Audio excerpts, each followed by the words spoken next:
मैं आपको एक कहानी बता देता हूं। 1943 में जब रंगून के अंदर बर्मा में ये अपनी फौज इकट्ठी कर रहे थे, तो आजादी के लिए अपनी फौज को इकट्ठा करने के लिए उन्होंने सबसे योगदान मांगे। और उस योगदान के दौरान वहां पे एक मुस्लिम व्यक्ति आया और उसने आकर के बोला कि सुभाष चंद्र बोस जी, मैं आपको अपना सब कुछ देने को तैयार हूं, मेरे पास कुछ करोड़ रुपए हैं। याद रखना, उस समय कुछ करोड़ रुपए बहुत हुआ करते थे। मेरे पास कुछ करोड़ रुपए, अपना घर है, अपना परिवार है, मैं सब आपको देने वाला हूं। तो वो सुभाष चंद्र बोस उनको बोले, उस मुसलमान व्यक्ति को, कि तुम क्यों मुझको अपना सब कुछ दे दोगे तो अपना घर कैसे चलाओगे? तो उसने क्या बोला, अब घर थोड़ी चलाना है, अब तो मैं भी, मेरी पत्नी भी, मेरे बच्चे भी आपकी सेना में है। गांधी ये बात जानते थे। इनफैक्ट ये तो एक बार खुद मोहम्मद अली जिन्ना ने भी बोला था कि अगर सुभाष चंद्र बोस प्रधानमंत्री बनते हैं तो मैं उनके साथ रहने को तैयार हूं, उनको अलग पाकिस्तान की आवश्यकता नहीं।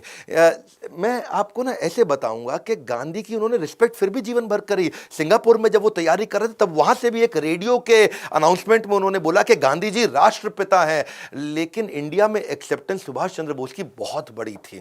वो इतनी बड़ी थी कि वास्तव में अगर 1945 में वो जीवित होते ना, तो चांसेस थे कि इनको राष्ट्रपिता की उपाधि मिल जाती। पहले प्रधानमंत्री तो ये पक्का बनते ही बनते। उसके कारण क्या है?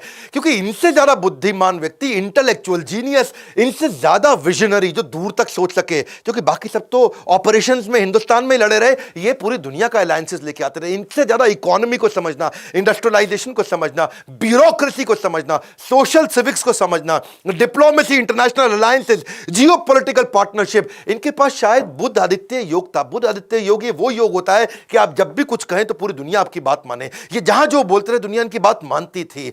चांसेस थे कि अगर ये रहते तो उसके बाद पाकिस्तान बनता ही नहीं, पाकिस्तान भारत में ही होता। मैं फिर बता रहा हूं आपको, क्योंकि गांधी ये बोलते थे कि ये अनडिवाइडेड चाहते थे, और जिन्ना अगर कंट्रोल में आते तो केवल इन्हीं के कंट्रोल में आते, सुभाष चंद्र बोस के। जिन्ना और तो किसी की नहीं सुनते थे। पर दुर्भाग्यवश हुआ ये कि पीछे 1945 आ चुका था। वर्ल्ड वॉर में अमेरिका ने हिरोशिमा नागासाकी बॉम्ब डाल दिया जापान में। जापानीज लोग पीछे हो गए। लेकिन क्या आजाद हिंद फौज की याद है हमें कुर्बानी?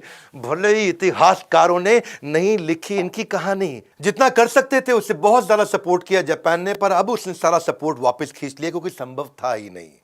नेताजी सुभाष चंद्र बोस, इन्होंने पहले ऐसे व्यक्ति थे जिन्होंने महिलाओं की भी ब्रिगेड बनाई। झांसी की रानी लक्ष्मीबाई के नाम पे वो ब्रिगेड तैयार करी थी। अब इन्होंने नॉर्थ ईस्ट से सारे की सारी अपनी टीम को थोड़ा वापस बुलाया, क्योंकि पीछे से हमारे को आर्म्स, एम्युनिशन, खाना, वो सारी सप्लाई रुक गई थी। अब सुभाष चंद्र बोस जी इस समय ऑल्टरनेट प्लान को बिल्ड कर रहे थे।